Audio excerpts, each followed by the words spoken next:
Welcome to the Kingdom Culture Podcast that was created on purpose with a purpose to empower, uplift, and guide others to the center of God's perfect will. Kingdom Culture family, welcome back to the Kingdom Culture Podcast. I hope you guys are all having an amazing week.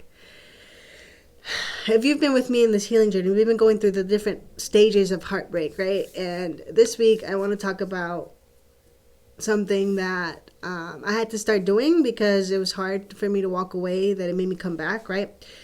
And it's what keeps people stuck sometimes, and it's romanticizing what hurt us, right? We're not seeing clearly, right?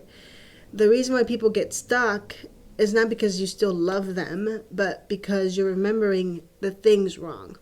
Heartbreak doesn't just take the person, it messes with your clarity. And if you don't get your clarity back, you'll keep craving something that wasn't even real.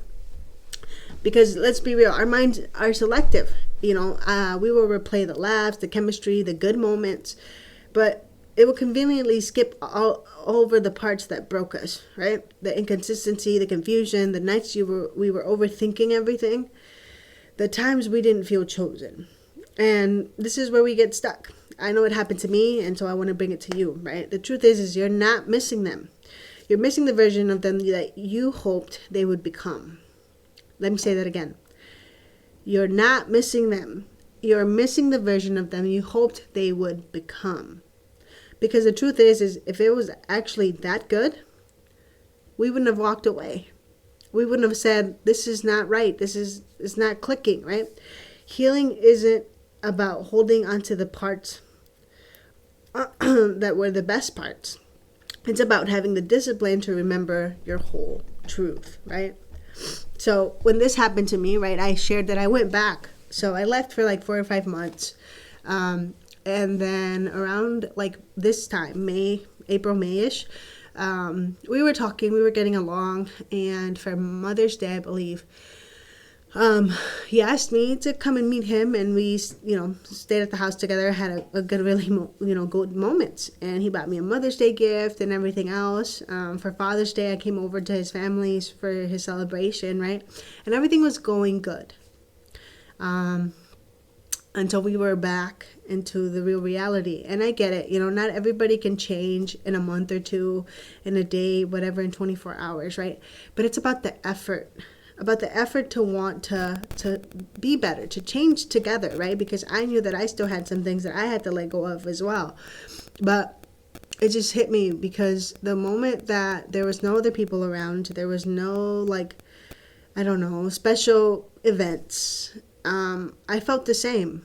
And there was something in me that said, the best for both of you is to just move on and move forward. And it was crazy because we started arguing over the littlest thing, and that's what made me leave the second time and not look back. I'm really proud of myself. It's April already, so I'm gonna hit 1 year of being completely single, and that's amazing. But what I'm trying to say is that I had to remember the chaos. I had to remember why I left in the first place, right? Because when you love somebody, you want to make it work more when you have a child, right? But I had to remember, hey, you left.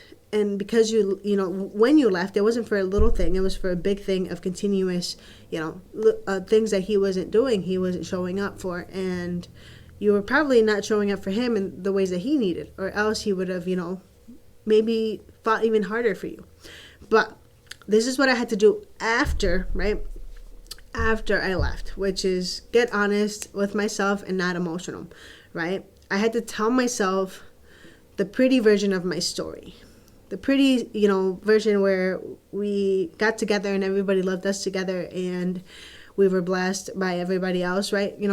Write down what you loved and what you tolerated.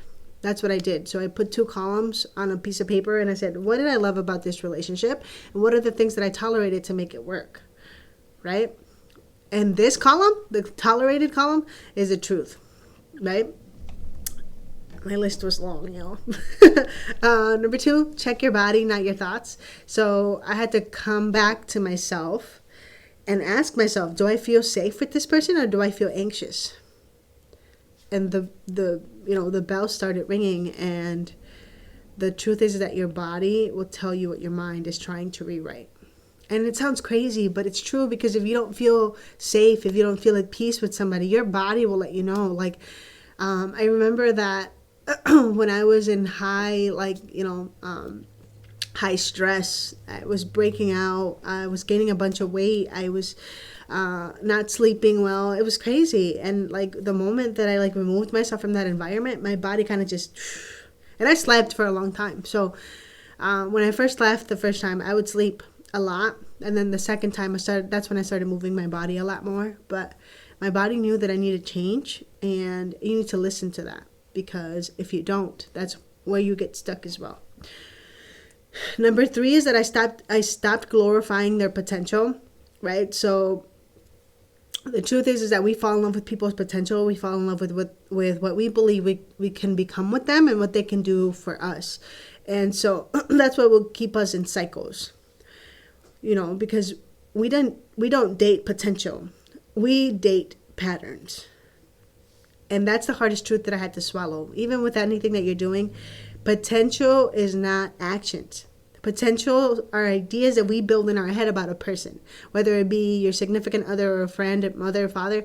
Potential is what we see as an opportunity of what a person can be. But patterns are the actions that they have and will continue to do. So we need to pay attention to that, because patterns don't lie. So stop glorifying potential, okay? And then the 4th thing that I had to do is stop, having these fantasies and stopping them in real time, because I went back and forth for a very long time. I'm just like, man, but only if this, maybe I can live with this and it's okay. Oh man, remember when we went on this trip and it was amazing? Maybe we can go back to that. We have to stop and interrupt the fantasies in real time, because the moment you catch yourself thinking it wasn't that bad is the moment you're going back into cycles, and you have to correct it immediately. So what I started saying, every time I said, oh, that wasn't that bad, I would say, it also wasn't what I deserved, right? The disrespect of some things and not being heard or, felt loved. It also wasn't what I deserved. You have to start disciplining your thoughts, not just feeling them.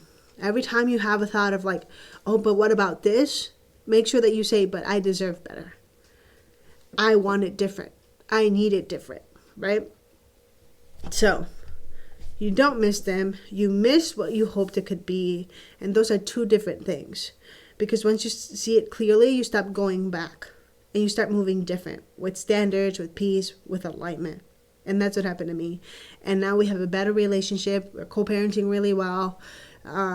There's not as much stress. And our son sees us happier. And that's what matters to us, right? So stop romanticizing what hurt you and start sitting with your truth, right? The Lord gave me this verse while I was going through everything, right? And it's Proverbs 4:23. Above all else, guard your heart, for everything you do flows from it. Guarding your heart doesn't mean protecting it from others. It doesn't just mean protecting it from others. It means protecting it from the lies that you tell yourself. Because if you don't guard it, you'll reopen doors God already closed, right? So guarding your heart means a lot of things. I had to guard my heart from my own thoughts and my own desires. And the little voices in my head that were trying to tell me that I should go back. Guard your heart above all else, because everything else flows from it. God wants us at peace, centered, aligned. And we have to trust Him. I know it's scary to let go of something that was, very dear to you, but we have to trust the Lord.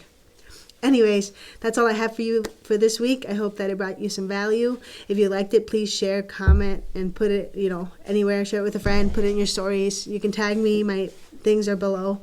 And as always, remember that I love you, but that the Lord loves you more. Always, always, always. We'll see you guys next week. God bless.